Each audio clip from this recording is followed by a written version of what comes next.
அல்லாஹ் சுப்ஹானஹு வ தஆலா தான் இந்த சகல ஏற்பாடுகளையும் செய்திருக்கின்றான். இந்த வானம் பூமியை படைத்ததும் அல்லாஹ் சுப்ஹானஹு வ தஆலா தான். காலங்கள் நேரங்களை நிர்ணயித்ததும் அல்லாஹ் சுப்ஹானஹு வ தஆலா தான். வருடங்களை முடிவு செய்ததும் அல்லாஹ் சுப்ஹானஹு வ தஆலா தான். வருடம் என்றால் அது 12 மாதம் என்று முடிவு செய்ததும் அல்லாஹ் சுப்ஹானஹு வ தஆலா தான். ஒரு மாதம் என்பது 29 நாள் அல்லது 30 நாள் என்று முடிவு செய்ததும் அல்லாஹ் சுப்ஹானஹு வ தஆலா தான். கண்ணியமான சகோதரர்களே, பெரியவர்களே, இந்த சகல ஏற்பாடுகளும் மாதங்களுக்கு பெயர்களை வைத்ததும் கண்ணியமான நபி மூலம் அல்லாஹ் சுப்ஹானஹு வ தஆலா தான். அல்லாஹ் சுப்ஹானஹு வ தஆலா சொல்கின்றான், அல்லாஹ் சுப்ஹானஹு வ தஆலா தான் இந்த அவ்வளவுக்கும் சொந்தக்காரன். கண்ணியமான சகோதரர்களே, பெரியவர்களே, இந்த மாதங்களிலே சில மாதங்களை சிறப்பாக்கி வைத்ததும் அல்லாஹ் சுப்ஹானஹு வ தஆலா தான். நாட்கள்ல சில நாட்களை சிறப்பாக்கி வைத்ததும் அல்லாஹ் சுப்ஹானஹு வ தஆலா தான். அதே போன்ற இடங்கள்ல சில குறிப்பிட்ட இடங்களை சிறப்பாக்கி வைத்திருக்கின்றான் அல்லாஹ் சுப்ஹானஹு வ தஆலா. அல்லாஹ் தஆலா சில விஷயங்களை எங்களுக்கு அவன் எங்கள் மீது வைத்துள்ள அன்பின் காரணமாக, இரக்கத்தின் காரணமாக எங்களுக்கு நன்மைகள் கிடைக்க வேண்டும் என்பதனால நாங்கள் எல்லோரும் ஈடேற்றம் அடைய வேண்டும், நாங்கள் எல்லோரும் அல்லாஹ்வுடைய பொருத்தத்தை திருப்தியை அடைந்து கொள்ள வேண்டும், அதிகமான நன்மைகளை பெற்றுக் கொள்ள வேண்டும், அல்லாஹ்விடத்திலே மன்னிப்பை பெற்றுக் கொள்ள வேண்டும் என்ற உயர்ந்த நோக்கங்களோடு அல்லாஹ் சுப்ஹானஹு வ தஆலா இந்த அடியானுக்காக எவ்வளவோ ஏற்பாடுகளை அல்லாஹ் செய்திருக்கின்றார். சிலர்கள் இருக்கிறாங்க முஸ்லீம்கள்ல, முஸ்லீம் அல்லாதவர்கள் நாங்க விடுவோம், களிமாவே இல்லை என்றா அதுக்கு பின்னால் எந்த அமலும் அமலாக ஏற்றுக்கொள்ளப்பட மாட்டார். களிமா இல்லாம செய்யப்படக்கூடிய எந்த அமலுக்கும் அல்லாஹ் கூலி கொடுக்கிறது இல்லை. அதனுடைய கூலி எல்லாம் உலகத்திலே அல்லாஹ் கொடுத்து முடிச்சிடுவார். களிமா சொன்னவர்களை பொறுத்தவரையில களிமா சொன்னவர்களையும் அமல் இபாதத்துல பேணுதல் பக்குவமாக இருக்கக்கூடியவங்க, அல்லாஹ்வுக்கு மாற்றமான செயல்களில் தவிர்த்து கொள்ளக்கூடியவங்க ஒரு அளவு ஒரு சிறிய கூட்டம் தான் என்று சொல்லுவோம். ஆனா அல்லாஹ்வுடைய விருப்பம் என்னன்னா இந்த எல்லா மக்களும் சொர்க்கம் போகணும், இந்த எல்லா மக்களுக்கும் மன்னிப்பு கிடைக்கணும், எல்லா மக்களும் அல்லாஹ் ஆகிரத்துல எந்த இன்பங்களை பாக்கியங்களை தயாரித்து வச்சிருக்கிறானோ அதுக்கு தகுதி உள்ளவங்களாக அத்தனை பேரும் ஆகணும் என்பதுதான் அல்லாஹ்வுடைய விருப்பம். அதனால கொஞ்சமா அமல் செய்யக்கூடியவங்களுக்கும் அதிகமான நன்மைகளை பெற்றுக்கொள்ளவும், பாவங்கள் செய்யக்கூடியவங்க அந்த பாவங்களுக்கு மன்னிப்புகளை பெற்றுக்கொள்ளவும் சில சந்தர்ப்பங்களை வாய்ப்புகளை அல்லாஹ் உருவாக்கி கொடுக்கிறார். கவலையான விஷயம் என்னன்னா அப்படி சந்தர்ப்பங்கள் வாய்ப்புகள் சில மாதங்கள்ல சில சிறப்பான மாதங்கள், சில நாட்கள்ல சிறப்பான நாட்கள், சில அமல்கள்ல சிறப்பான அமல்கள், இப்படி அல்லாஹ் இப்படி இந்த நேரத்திலேயாவது நீங்க அமல் செஞ்சு, இந்த மாசத்திலேயாவது கொஞ்சம் அமல் செஞ்சு, இந்த இடத்திலேயாவது சில அமல்களை செஞ்சு நீங்க நன்மையை பெற்றுக்கோங்க, மன்னிப்பை பெற்றுக்கோங்க, அல்லாஹ்வுடைய பொருத்தத்தை அடைஞ்சுக்கோங்க என்ற நோக்கத்தோட தான் அந்த வாய்ப்புகள் அல்லாஹ் தந்திருக்கிறார். அப்படி சந்தர்ப்பங்கள் கொடுக்கப்பட்டும் கூட அந்த சந்தர்ப்பங்களையும் பிரயோஜனப்படுத்திக் கொள்ள இல்லாதவர், பிரயோஜனப்படுத்திக் கொள்ளாதவர் துப்பாக்கியசாலி தானே மேலான சொல்ல, நஷ்டவாளி, பெரிய நஷ்டவாளி. அந்த அடிப்படையில கண்ணியமான சகோதரர்களே, பெரியவர்களே, நாங்க இப்ப இருக்கக்கூடிய இந்த மாதம், இந்த வருடத்துடைய முதலாவது ஜும்மால இருக்கிறோம். நாங்க துல்ஹஜ் முஹர்ரம் மாசத்தில் இருக்கிறோம்.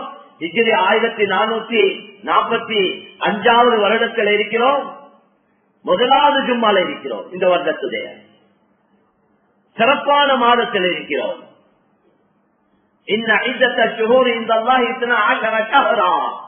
அல்லாஹ் சொல்றான், அல்லாஹ்விடத்துல மாதங்கள் 12 மாதங்கள் என்று அல்லாஹ் குர்ஆன்ல சொல்றான். மாதங்களுடைய எண்ணிக்கை 12 என்று அல்லாஹ் குர்ஆன்ல சொல்றான். அதுல சிலது மின்ஹா அர்பாத்துல் ஹுரும், அல்லாஹ் உலகத்தை வானம் பூமியை படைச்ச நாள்ல இருந்து 12 மாதம் தான். முந்தி 20 மாதமா இருந்துச்சு, அதுதான் குறைஞ்சு கொண்டு வந்து 12 ஆவிச்சு. அப்படி இல்ல, படைச்ச நாள்ல இருந்து தெளிவாவே குர்ஆன்ல சொல்றான், யௌம கலகஸ் ஸமாவாதி வல் அர்த, வானம் பூமிகளை படைத்த நாள்ல இருந்து அல்லாஹ் இடத்துல மாதம் 12 மாதம் தான். இந்த 12 மாதத்துல 4 மாதங்களை அல்லாஹ் சிறப்பாக்கி வச்சிருக்கிறான். அர்பாத்துன், அல்லாஹ் சொல்ல மின்ஹா அர்பாத்துன் ஹுரும், அதுதான் துல்காதா, துல்ஹஜ், முஹர்ரம், ரஜப். ஹஜ்ஜுடைய மாசத்துக்கு முன்னால் இருக்கக்கூடிய மாதம் துல்காதா, ஹஜ்ஜுடைய மாதம் துல்ஹஜ், அந்த துல்ஹஜ்ஜுக்கு அடுத்த மாதம் முஹர்ரம். நோன்புக்கு முன்னால் உள்ள ஒரு மாதம் தான் ரஜப், ஷாபானுக்கு முன்னால் உள்ள மாதம். இந்த 4 மாதங்களை அல்லாஹ் சிறப்பாக்கி வச்சிருக்கிறார். குறிப்பாக இந்த முஹர்ரம் மாதம், இது ஷஹ்ருல்லாஹில் முஹர்ரம், அல்லாஹ்வுடைய மாதம், அல்லாஹ்வுடைய மாதம் என்று சொல்லப்படக்கூடிய மாதம் தான் இந்த முஹர்ரம் மாதம். கண்ணியமான சகோதரர்களே, அல்லாஹ்வின் நல்லடியார்களே, பெரியவர்களே, எங்களுக்கு எங்களோட தொடர்புகள் அதிகமாக துனியாவோட இருக்கிறதுனால இன்னைக்கு முழு உலகத்தையும் ஆட்சி படைச்சு கொண்டிருக்கிறாங்க. யாரோ முழு உலகத்தையும் ஆட்சி படைக்க வேண்டியவங்க முஸ்லீம்கள். முஸ்லீம்கள் இருக்கும் வரைக்கும் தான் இந்த உலகத்தையே அல்லாஹ் வச்சிருப்பான்.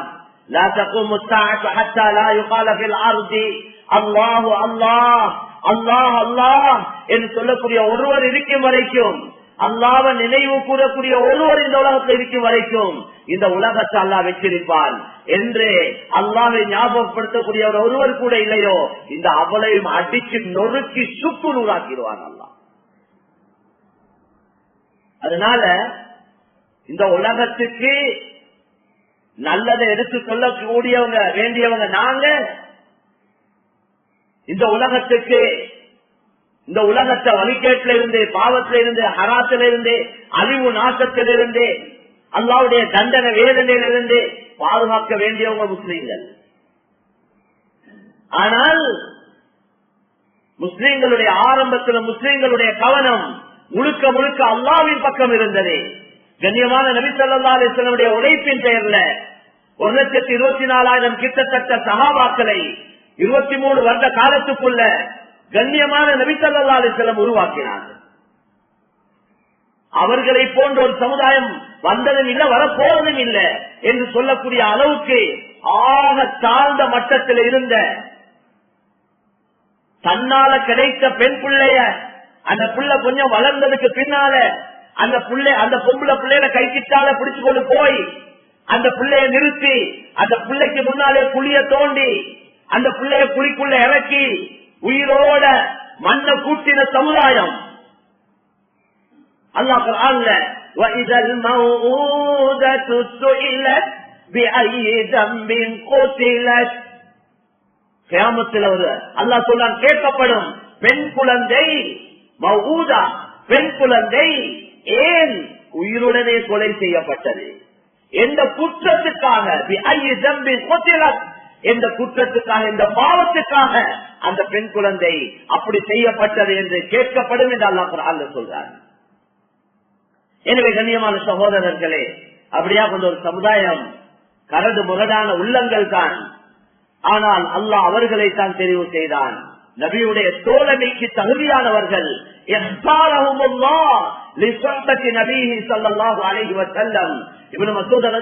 சொல்றாங்க, நபியுடைய தோழமைக்கு, நபியோட சேர்ந்திருக்க தகுதியானவர்கள் இவர்கள் தான் என்று அவர்களை அல்லாஹ் தெரிவு செய்தார்.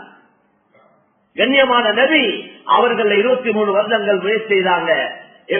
எவ்வளவு உயர்ந்த, சிறந்த, உயர்ந்த, மேலான ஒரு சமுதாயமாக அல்லாஹ் ஆக்கினான். நபிமார்களுக்கு அடுத்த அந்தஸ்து சஹாபாக்களுக்கு தான். கண்ணியமான சகோதரர்களே, பெரியவர்களே, அல்லாஹ்வின் நல்லடியார்களே, எனவே இந்த அடிப்படையில நபி ஸல்லல்லாஹு அலைஹி வஸல்லம் அவர்களை முயற்சி செஞ்சு அவர்கள் ஆக உயர்ந்த இடத்துல விட்டுட்டு போனார். எனவே சஹாபாக்களுடைய காலம் சிறந்த காலம். அதுக்கு பின்னால வந்தவர்கள் சஹாபாக்களை கண்டவர்கள் தாபிஈன்கள் என்று சொல்றோம். அவர்களுடைய காலமும் சிறந்த காலமாக இருந்தது. சஹாபாக்களை கண்டவர்கள் தபாத்தாபியங்கள் என்று சொல்றோம். அவருடைய காலமும் ஒரு அளவு சிறந்த காலமாகத்தான் இருந்தது.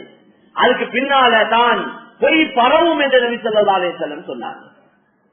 எனவே கண்ணியமான சகோதரர்களே, பெரியவர்களே, அவர்களுடைய பயங்கர ஒரு முயற்சியின் பேர்ல இந்த குர்ஆன் பாதுகாக்கப்பட்டது, இந்த ஹதீஸ்கள் பாதுகாக்கப்பட்டது. இல்ல என்றா இன்றைக்கு ஏனைய தௌராத்த போல, ஜபூர போல, இஞ்சில போல அல்லாஹ்வுடைய வேதங்கள் அதெல்லாம் மாற்றி அமைக்கப்பட்டது. அதுல நிறைய குலப்படிகள், நிறைய மாற்றங்கள், அதுவும் அல்லாஹ்வால் இறக்கி வைக்கப்பட்டது தான். இருந்தாலும் அல்லாஹ் இந்த தீன, இந்த மார்க்கத்தை கடைசி மார்க்கமாக அல்லாஹ் இருக்கிறான். அந்த அடிப்படையில் இந்த தீன் பாதுகாக்கப்பட வேண்டும் என்பதனால இந்த தீன பாதுகாக்கிறதுக்காக அல்லாஹ் சகல ஏற்பாடுகளையும் செய்திருக்கிறார். எவ்வளவுதான் என்ன முயற்சிகள் செஞ்சாலும், குர்ஆனை எரிச்சு கருத்தி சாம்பலாக்கினாலும், விஜயத்துக்கு முன்னாலே அந்த குர்ஆனை முழுமையாக எழுதி முடிக்கக்கூடியவர்கள் அல்லாஹ் வைத்திருக்கிறார். எல்லா காலத்திலும் வைத்திருப்பார். முழு பைபிளை மனப்பாடமாக்கினவர் ஒருவர் கூட உலகத்தில் இருக்க மாட்டாங்க. இதே போல ஒவ்வொரு மார்க்கத்தில் உள்ள அடிப்படைகளை மனனம் செஞ்சவங்க, பைஹார்ட் பண்ணினவங்க இந்த உலகத்துல யாருமே இல்லை. ஆனா இந்த முழு 30 ஜுஸையும் முழுமையாக ஒரு எழுத்தல்ல, ஒரு நுட்பத்தா மாற்றம் இல்லாம முழுமையாக மனனம் செய்த, மனப்பாடமாக்கின பல லட்சக்கணக்கான பலர்களை அல்லாஹ் தஆலா வச்சிருக்கிறார். 5 வயசு பிள்ளைகள் முழு குர்ஆனை பாடமாக்கி இருக்கிறார். எங்களோட பிள்ளைகள் ஓதுறதுக்கே தடமாறுது. முயற்சி செஞ்சா இயலாம இல்ல, முயற்சி இல்லாத குறை, இல்லாட்டி பிள்ளைகளுக்கு திறமைகள் இல்லாமலும் இல்ல. மாஷா அல்லாஹ் இந்த இன்றைக்கு பிள்ளைகளுக்கு அல்லாஹ் நல்ல திறமையை கொடுத்திருக்கிறார். எங்களைய விட அறிவு, ஆற்றல், நுணுக்கங்கள் எல்லாம் கொடுத்திருக்கிறார். நான் நினைக்கிறேன் காலங்கள் சுருங்கி கொண்டு போறதுனால 100 வருஷம் வாழ்ந்தவர் இப்ப 50 வருஷம் தான் வாழ்றார். அதனால 100 வருஷத்துல வேலையை செய்யறதுக்கு தேவையான அறிவு, ஆற்றல், நுணுக்கங்களை எல்லாம் கொடுத்திருக்கிறார். அதுக்கேற்ற மாதிரி இன்றைக்கு நவீன கருவிகளும் வந்துருக்கு.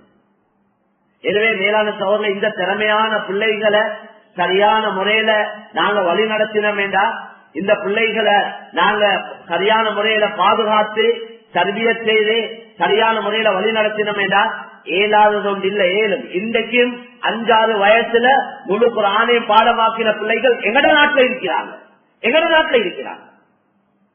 வெளிநாடுகளை விடுவோம், எங்கட நாட்டில் இருக்கிறாங்க. தாய் தந்தையருடைய முயற்சி. ஒரு தாய் அவட வயிற்றுக்கு குழந்தை வந்த நாள்ல இருந்து குழந்தை கிடைக்கும் வரைக்கும் 40 குர்ஆன் ஓதி முடிச்சிருக்கிறார். அந்த தாயுடைய பிள்ளைய அல்லாஹ் ஹாஃபிஸ் ஆக்கிட்டான். இன்றைக்கு உமாமாத்த நிலைமை எப்படி இருக்கு? பேசுறேன்டா எவ்வளவு இருக்கு சப்ஜெக்ட். எங்கட பெண்களோட நிலைமை எப்படி இருக்கு? ஒவ்வொருத்தரும் அவங்கள, நான் என்ன, நீங்க உங்களைய, எங்களோட வீட்டு நிலைமைகளை கொஞ்சம் யோசிப்போம். இன்றைக்கு எங்களுக்கு அவங்களையும் கூட குறைத்தானே நிறைய விளங்குது. அவன் அப்படி, இவன் இப்படி, அவன் அதை செய்யறான், இவர் இதை செய்யறான். ஏதோ இவர்கிட்ட எல்லாம் மக்கியவங்களை பத்தி கேள்வி கணக்கு கேட்கிற மாதிரி இவர் ஊர் உலகத்தில் இருக்கிற எல்லா மண்ட குத்துகளையும் தலையில போட்டுக்கொண்டு அதுக்கே நேரத்தை காலத்தை செலவழிச்சு கொண்டு காலத்தை மண்ணாக்கி கொண்டிருக்கிறாங்க. பாவம் இந்த மக்கள். மக்கியவங்களோட நிலைமைகள் தான் எங்களோட கண்ணுக்கு விளங்குது. அல்லாஹ் எனக்கிட்ட கேட்க போறது ஏந்த மனைவி மக்களை பத்தி. நான் அடிக்கடி ஞாபகப்படுத்தக்கூடிய ஆயத், ஓ அம்புசகும் வஅஹ்லீகும் நாரா, உங்களையும் உங்களோட பொறுப்புல இருக்கிற மனைவி மக்களையும் நீங்க பாதுகாக்கணும், நரகத்திலிருந்து பாதுகாக்கணும். சாப்பாடு விஷயத்த சொல்ல போல, ரிஸ்குடைய விஷயத்த சொல்ல போல என்ன சொல்றேன்? வலா தக்துலு அவுலாதகும் خشية إملاق نحن نرزقهم وإياكم. ரிஸ்குடைய விஷயத்துல சொல்றேன், நீங்க சாப்பாட்டுக்கு பயந்து, பொருளாதார நெருக்கடிக்கு பயந்து பிள்ளைகளை கொல்லாதீங்க என்றார். கத்தல் பண்ணாதீங்க. வலா தக்துலு கத்தல் பண்ணாதீங்க. அந்த பாவத்துக்கு நாங்க இஸ்திக்பார் வேறையா செய்யணும். எத்தனையோ பேர் தெரியாம அல்லாஹ் எல்லாரும் எங்களை மன்னிச்சிரோம். மேலான சோதனை, புனிதமான மாதம், புனிதமான நாள்ல இருக்கிறோம். எங்களால தெரிஞ்சு தெரியாம நடந்த எல்லா பாவத்தையும் எல்லாம் மன்னிப்பானா. இந்த விஷயங்கள்ல சரியான தெளிவு, மார்க்கத்துடைய தெளிவுகள் இல்லாததுனால இப்ப 2 பிள்ளை இருக்கு, 3 பிள்ளை இருக்கு, மாசம் 50,000 தான் சம்பளம் கிடைக்குது, வீட்டு கூலியை கட்டணும். 4வது பிள்ளை கிடைச்சா நான் என்ன செய்யறது? அந்த பிள்ளைக்கு மாவு வாங்கணும், அது செய்யணும், இது செய்யணும். இந்த காரணத்துக்காக வேற வேற காரணங்கள் இருக்கு, அதுக்கு அனுமதிக்கப்பட்ட காரணங்களும் இருக்கு. அப்படி இல்லாம இந்த சாப்பாட்டு பிரச்சனைக்காக நீங்க குழந்தைகளை கொள்ளாதீங்க. அந்த பிள்ளைகளுக்கு ரிஸ்க் கொடுக்கறது நாங்க, உங்களுக்கு ரிஸ்க் தரது நாங்க என்று அல்லாஹ் ரொம்ப தெளிவாக சொல்றாங்க. அப்ப ரிஸ்குடைய விஷயத்துல என்ன சொல்றா, அது ஏண்ட பொறுப்பு. உங்களோட பிள்ளைகளா இருந்தாலும், உங்களோட மனைவியா இருந்தாலும், நீங்களா இருந்தாலும் அதெல்லாம் ஏண்ட பொறுப்பு. ஆனா நீங்க கல்யாணம் முடிச்சு கபில்து நிக்காஹா 4 பேரை ஒன்று கூட்டி எல்லாருக்கும் முன்னால அந்த பொம்பளை புள்ள ஒரு வாப்பாட பொறுப்புல இருந்தது, அந்த பொறுப்புல இருக்கிற பொம்பளை புள்ளைய அந்த வாப்பா எல்லாருக்கும் முன்னால ஏந்த மகளை நான் அவரோட கையில ஒப்படைக்கிறேன் என்று அவர் ஒப்படைச்சார். நாங்க எல்லாருக்கும் முன்னால் அதை கபூல் செஞ்சு கொண்டேன், ஏற்றுக்கொண்டேன் என்று பொறுப்பெடுத்தனே, அந்த மனைவிய நரகத்தை பாதுகாத்து ஏந்த பொறுப்பு. அந்த மனைவி மூலம் எத்தனை குழந்தைகள் அல்லாஹ் எனக்கு தாரானோ அந்த குழந்தைகளை நரக நட்பு பாதுகாக்கிறது மேல பொறுப்பு. அப்படி எல்லாம் முயற்சி செய்யணும், நரகம் போகாம இருக்க. நரகத்துக்கு போக்கள் அங்க இழுத்தெடுக்க அது யாருக்கும். அதுக்குள்ள முயற்சிகள், உழைப்புகள் ஒவ்வொரு கணவனும் செஞ்சாவும். வெறும் சம்பாதிச்சு கொடுக்கிறது மட்டுமல்ல, உன்ன குடிக்க உடுக்க இருக்க இடம் ஏற்பாடு செய்வது மட்டுமல்ல, அதுவும் பொறுப்பு தான். அதை போல அதை விட பெரிய ஒரு பொறுப்பு இந்த மனைவி மக்களை வழிகேட்டில் இருந்து, சிறுக்கு குபுர்ல இருந்து, ஹராத்தில் இருந்து, பாவங்கள் இருந்து பாதுகாத்து இந்த மனைவி மக்களுக்கு சரியான வழியை காட்டி கொடுத்து அல்லாஹ்வுடைய தொடர்பை உருவாக்கி கொடுத்துட்டு தான் நான் நீங்களும் மௌத்தாகும்.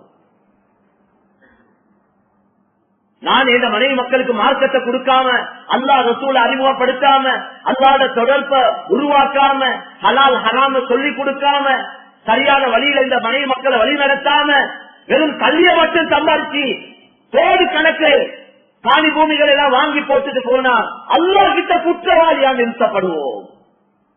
அல்லாஹ் கேட்க போறது, எவ்வளவு காணி வாங்கி வச்சாய், எத்தனை வீடு கட்டி வச்சாய், அதை செஞ்சாய் எவ்வளவு, இவ்வளவு செஞ்சாய் எவ்வளவு, அதெல்லாம் கேள்வியே இல்லை. அவரவர்த சக்திக்கு உட்பட்ட அளவு அல்லாஹ் அளந்தரித்து தான் கிடைக்க போகுது. என்னத்த பல்டி கடிச்சாலும், என்ன குட்டி கரணம் போட்டாலும், என்னத்த பெரட்டினாலும் நாங்க கட்டாயம் ஒரு முயற்சியை முறையா செய்யணும், அளந்ததுதான் கிடைக்க போகுது. அதனால அவரவர்த வருமானத்துக்கு ஏற்ற மாதிரி மனைவி மக்களுக்கு செலவழிக்கிறது தான் அவரது கடமை. எல்லாரையும் போல எல்லாருக்கும் செலவழிக்க இயலாதே, அது அல்லாஹ் தந்தாதான் செலவழிக்க. அதுவும் மனைவி மக்களுக்கு வீண் விரயம் இல்லாம செலவழிக்கணும். இருக்கு என்றதுனால கண்ட நின்றமாய் கண்ணை பொத்தி கொண்டு செலவழிக்க அனுமதியும் இல்லை. ஏதா எங்களுக்கிட்ட அல்லாஹ் எங்களுக்கு கொஞ்சம் கூட குறைய வசதி வாய்ப்புகளை தாரான் என்றா அது மக்கியவங்களோட ஹக்கையும் சேர்த்துதான் எங்களோட கையில ஒப்படைக்கிறான். அல்லாஹ் இன்னொருவனுக்கு குறைய கொடுத்து எனக்கு கூட தந்திருக்கிறான். அவன் அடிப்படை தேவையை பூர்த்தி செஞ்சு கொள்ள இயலாம இருக்கு, அவளுக்கு தான் அவ்வளவு கொஞ்சமா அவனுக்கு கொடுக்கிறான், எனக்கு நிறைய தாரான். ஏன்னா ஏன் தந்திருக்கிறான், என்னைய பார்த்து அப்ப என்ன சொல்றான், உனக்கு தந்தது உண்ட தேவை போக மேலதிகமானது நான் தந்திருக்கிறேன், அவன் ஹக்கையும் சேர்த்து தான் உனக்கு கையில தந்திருக்கிறேன். நீ தேடி பார்த்து தகுதியான உண்ட கையில ஒப்படை. நான் அதை எல்லாம் ஏண்டது நினைச்சு கொண்டே கண்ட நின்றமாய் கல்யாண காட்சிகளும் கண்ட நின்றமாய் என்ன அநியாயம் நடக்குது. இவ்வளவு பயான்கள், இவ்வளவு உலமாக்கள், இவ்வளவு குர்ஆன் ஹதீஸ், இவ்வளவு மார்க்க உபதேசங்கள். எங்கட நாட்டுல மார்க்கம் இல்லையா? மார்க்கம் எவ்வளவு இருக்கு மேலான சோழர்களே. வீடு வீடா வந்து எல்லாம் சொல்றாங்களே, மறுக்கேடுமா யாரும்? எவ்வளவு தெளிவாக குர்ஆன் ஹதீஸை வச்சு விளக்கம் தாராங்க. பலர்கள் எதிர்க்கிறாங்க. அத யார் எதிர்த்தாலும் பரவாயில்ல, யார் கொண்டாலும் பரவாயில்ல, அல்லாஹ்வுடைய தீனை சொல்லியே ஆகணும். அது யாருக்கும் திருப்தியா இருந்தாலும் சரி, அது திருப்தியா இருந்தாலும் சரி, அதால பல எதிர்ப்புகள் வந்தாலும் சரி, பல பிரச்சனைகளுக்கு முகம் கொடுக்க வேண்டி வந்தாலும் பரவாயில்ல, கூட்டி கழித்து உயிர்த்தா போக வேண்டி வந்தாலும் ஒன்றும் பிரச்சனை இல்லை. அல்லாஹ்வுடைய தீன், அல்லாஹ்வுடைய கலிமா அதை பாதுகாக்கிறது ஒவ்வொருத்தருடைய பொறுப்பாக இருக்கிறது. மேலான சோதரர்களே, அவங்களோட அச்சுறுத்தலுக்கும், அவங்களோட கண்டித்தனத்துக்கும், அவங்களோட தள்ளிக்கும், அவங்களோட வேற வேற இதுக்கும் பயந்து மார்க்கத்தை மறைக்க வேண்டாம். முதலாவது எங்களையத்தான் தள்ளுவான் நரகத்தில் அல்லாஹ். அதனால ஹதீஸ்ல வந்திருக்கு, யார் மார்க்கத்தை மறைக்கிறாரோ, மறைக்கிறதுக்கு பல காரணம் கேளும். மார்க்கத்தை மறைக்கிறாரோ, கியாமத்துடைய நாளையில ஹக்க மறைக்கிறாரோ, அவரது கைய நெருப்பால் உள்ள சங்கிலியால் அவருக்கு மாசு போடப்படும் என்று நபி ஸல்லல்லாஹு அலைஹி வஸல்லம் சொன்னார். இங்க வேண்டிய கஷ்டத்தை சமாளிச்சு கொள்ளேனும், அங்க உள்ள கஷ்டத்தை சமாளிக்கலவே யாருதான் உதவி செய்ய போறாங்க? அதனால கண்ணியமான சகோதரர்களே, பெரியவர்களே, அல்லாஹ்வின் நல்லடியார்களே, எங்கட மனைவி மக்களை நரக நெருப்புல இருந்து பாதுகாக்கிறது எங்கட பொறுப்பு. அதுக்குள்ள முயற்சியில் ஒவ்வொரு குடும்ப தலைவனும் செஞ்சே ஆகும். முழு நேரத்தையும் பஜாருக்கும் கடைக்கும் வியாபாரத்துக்கும் கொடுத்துட்டு டைம் இல்லைன்னா அது மதத்தனத்துல உச்சகட்டம் தான் சொல்லணும். கட்டாயம் வியாபாரம் செய்யணும், யாரையும் கையேந்த கூடாது, யாரையும் எதிர்பார்க்க கூடாது. நாங்க ஒரு முயற்சியை ஹலாலா நல்ல முறையாக செய்யணும். அல்லாஹ் அளந்ததா அதால தருவான் அல்லது வேற வழியில தருவான், அவன் தருவான். அதுக்காக முழு நேரத்தையும் இந்த கடைக்கும் வியாபாரத்துக்கும் பஜாருக்கும் கொடுத்துட்டு கொண்டாட்டுக்கு ஹயாத்து மவுத்துல கலந்து கொள்ள நேரம் இல்லை. எத்தனையோ பெருக்கிறாங்க, ஹயாத்து மவுத்துல கலந்து கொள்ள நேரம் இல்லை. மனைவி மக்களுக்கு கொடுக்க நேரம் இல்லையா? என்ன சம்பாதிப்பு மேலான சோதரர்கள். பெருநாள் நாளைக்கு கடை திறக்கிறவங்க இருக்கிறாங்க. அந்நிய மக்களை விடுவோம், மற்ற சகோதரர்கள் எங்கடவங்கள இருக்கிறாங்க. சுபஹானல்லாஹ். இப்படி எல்லாம் சம்பாதிச்சு என்னத்த கண்ட மேலான எத்தனையோ கடமைகளை பாலாக்கி கொண்டு ஒரு கடமையை இவர் நிறைவேற்றார். சரியா இல்லையா? அப்படி ஏதாவது தீனுடைய எல்லா பகுதிகளிலையும் கவனம் செலுத்தப்படும். மனைவி மக்களுக்கு டைம் கொடுக்கணும், புள்ள குட்டிகளுக்கு டைம் கொடுக்கணும், சொந்த பந்தங்கள விஷயத்துல கவனம் செலுத்தணும், ஹயாத்து மௌத்துல கலந்து கொள்ளணும். நாங்க தனிய வாழ்ந்த கூட்டம் தான் பரவாயில்ல, நாங்க மனித மக்களோட இருக்கிறோமே, பொறுப்புகள் நிறைய இருக்குது. உமா அப்பாட ஹக்கு இருக்கு, சொந்த பந்தங்கள ஹக்குகள் இருக்கு, மனைவி மக்களோட ஹக்குகள் இருக்குது. அப்ப இது எல்லாத்தையும் சேர்த்து வியாபாரத்துக்கும் தொழிலுக்கும் கொடுத்து கடைசியா எத்தனையோ பேரை பாக்குறோம். பட்டு மாஞ்சி ஒரு வயசு வர அனுபவிக்கிற வயசு வரக்குள்ள நல்லா சம்பாதிச்சுட்டு அனுபவிக்கிற காலம் வரக்குள்ள அவரு நோயாளி, அவரு படுத்த படுக்க, அவரு கட்டிலுக்காகிறார். இவரு கஷ்டப்பட்டு சம்பாதிச்சதெல்லாம் அனுபவிக்கிறது யாரோ அனுபவிக்கிறாங்க. அல்லது அல்லாஹ் பாதுகாக்கணும், எல்லாருக்கும் நல்ல ஆபியத்தை தரணும், திடீரென்று மவுத்து வந்துடுது. சிலவங்க நாங்க யோசிக்கிறோமே, ஏழுமான டைம்ல தானே 4 பணத்தை சம்பாதிக்கணும், சம்பாதிங்க, நல்லா சம்பாதிங்க. ஆனா ஏனைய கடமைகளை கவனித்துக் கொண்டு சம்பாதிங்க. மக்கள் எல்லாம் பாலாக்கி கொண்டு நீங்க சம்பாதிச்சு முடிச்சுட்டு இபாதத்திலே ஈடுபட போறேன். சிலவங்க அப்படியே யோசிக்கிறாங்க, ஃபுல் டைம் மஸ்ஜிதுக்கே கொடுக்க போறேன், கொடுக்க வைத்து மதீனாலே இருக்க போறேன். அப்படி ஒரு முறை ஒன்று இல்லை மேலான சோதரர்கள். சஹாபாக்களுக்கு இரவெல்லாம் தொழுது கொண்டே இருந்த சஹாபிக்கு ரசூலுல்லாஹ் புத்திமதி சொன்னாங்க. மனைவி எதிர்பார்த்து கொண்டிருக்கிறார், மனைவி எதிர்பார்த்து கொண்டிருக்கிறார், இவர் இபாதத்திலே தான் இருக்கிறார். இந்த செய்தி நபிக்கு போன நேரத்தில் நபி அவரை கூப்பிட்டு புத்திமதி சொன்னாங்க. உங்களோட குடும்பத்துக்கு பொறுப்பு இருக்கு, உங்களோட கண்ணுக்கு ஒரு பொறுப்பு ஒன்று இருக்கு, உங்களோட உடலுக்கு ஒரு பொறுப்பு ஒன்று இருக்கு. இதுக்கெல்லாம் நீங்க டைம் கொடுங்க, அந்த பொறுப்புகளை நிறைவேற்றுங்க. ஏன்னா இந்த எல்லா பொறுப்பை பத்தி கியாமத்துல கேள்வி கணக்கு கேட்கப்படும். அதனால கண்ணியமான சகோதரர்களே, பெரியவர்களே, புள்ள குட்டி என்ற விஷயமும் பெரிய பொறுப்பான விஷயம்.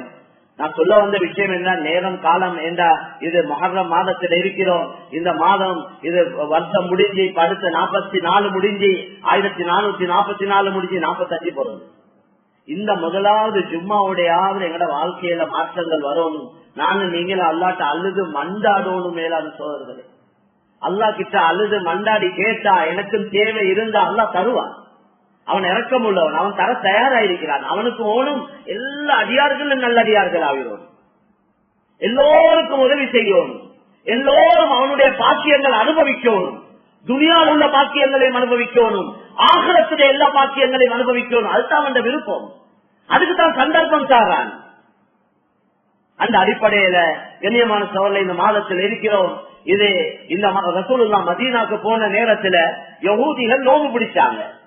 ரசூலுல்லாஹ் கேட்டாங்க, இது என்ன நீங்க பிடிக்கிற நோம்பு, என்ன நோம்பு கேட்டாங்க. யஹூதிகள் சொன்னாங்க, மூசா அலைஹிஸ்ஸலாத்தையும் அவங்களோட கூட்டத்தையும் அல்லாஹ் அந்த நதியில இருந்து பாதுகாத்து ஃபிரௌனையும் ஃபிரௌன் கூட்டத்தையும் அழித்த நாள் தான் முஹர்ரம் 10வது நாள், முஹர்ரத்துடைய 10வது நாள் அந்த நாள். எனவே மூசா அலைஹிஸ்ஸலாம் அல்லாஹ்வுக்கு ஷுக்ர் செய்த அடிப்படையில அல்லாஹ்வுக்கு நன்றி செலுத்தினாங்க.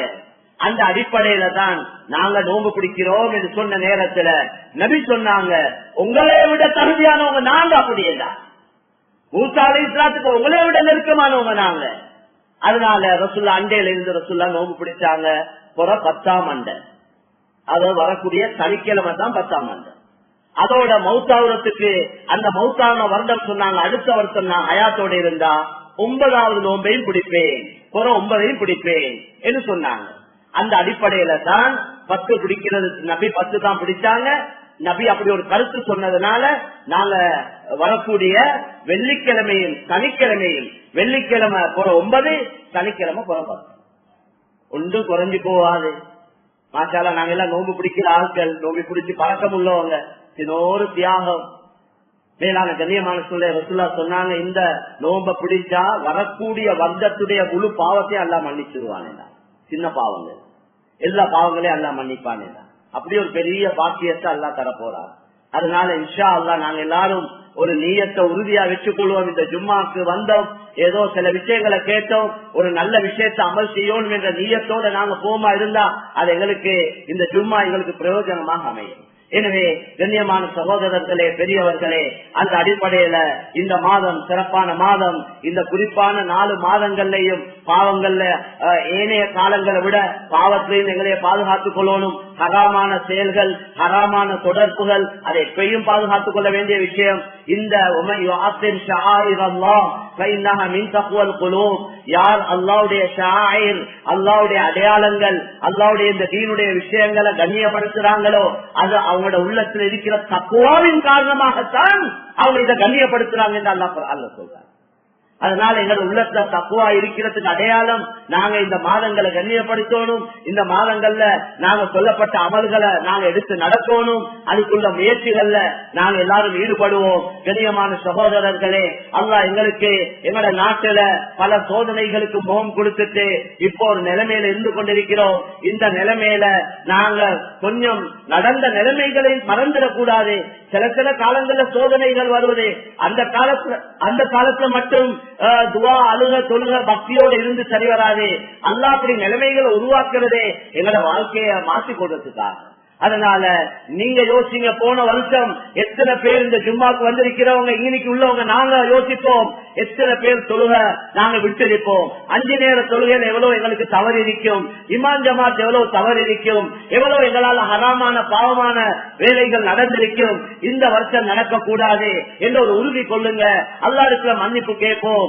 சலாத்து தௌபா என்ற ஒரு தொழுகை இருக்கிறேன், தௌபா செய்யறதுக்காக உள்ள தொழுகை, ஒரு 2 ரக்காத் தொழுகை, அதை தொழுவோம். நாங்க எல்லாரும் தொழுவியா அல்லாஹ் என்னையால இதுவரைக்கும் செஞ்ச நடந்த பாவங்களை மன்னிச்சிடு, இந்த வருஷமாவது நான் நீ விரும்பக்கூடிய நல்ல அமல்கள் என்ற நேரத்தை காலத்தை கழிச்சு நீ விரும்பக்கூடிய ஒரு நல்லடியாக ஆகணும் என்று நாங்கள் எல்லாரும் நீயத்தை வைப்போம். மேலான சகோதரர்களே, எங்களோட குடும்ப தொடர்புகள்ல எங்களோட மனஸ்தாபங்கள் ஏற்பட்டிருந்தா, எங்களோட இன பந்துக்கள், சொந்த பந்தங்கள், நானாவோட கோவம், தாத்தாவோட கோவம், தங்கச்சியோட கோவம், சின்ன சின்ன விஷயம், இந்த துணியா எங்களோட குடும்பங்களை பிரிக்குது. மேலான சகோதரர்கள், எங்களோட பந்தத்துவத்தை இல்லாமல் ஆக்குது.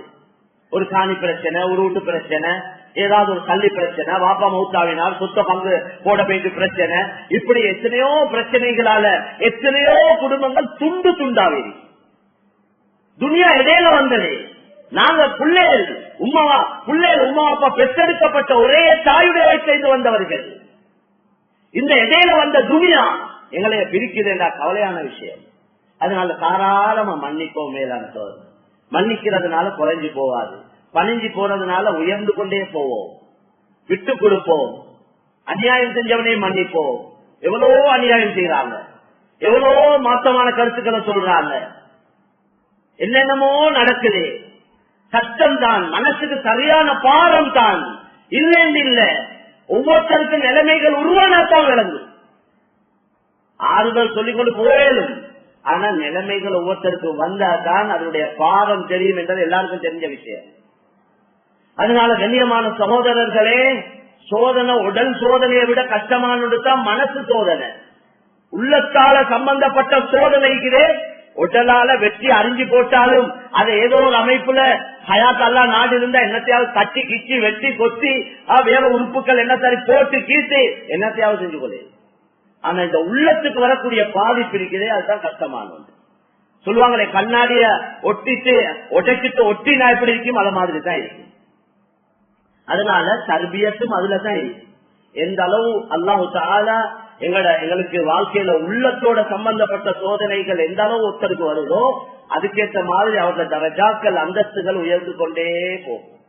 அல்லாஹ் எங்களை உயர்த்த விரும்புகிறார், அல்லாஹ் எங்களை கண்ணியப்படுத்த விரும்புகிறான். அதனால தான் எங்களை எல்லாரையும் சோதிக்கிறான். அவன் அவனோட தகுதிக்கேற்ற மாதிரி சோதிக்கிறான். இரக்கம் உள்ளவன் அதுலயும் அவன் ஒத்தனுக்கு ஏலாத சோதனையை கொடுத்து அவனை சோதிக்கிற இல்ல. ரசூலுல்லாஹ் சொன்னாங்களே, ஒரு மனிதன் சோதிக்கப்படுவான், அவன்கிட்ட எவ்வளவு தீன் மார்க்கம் இருக்கிறதோ, அதுக்கு ஈமான் இருக்கிறதோ, அதுக்கேற்ற மாதிரி சோதிக்கப்படுவான். அவர் தீன் மார்க்கத்துல ஈமான்ல உறுதியான ஒருவரா இருந்தா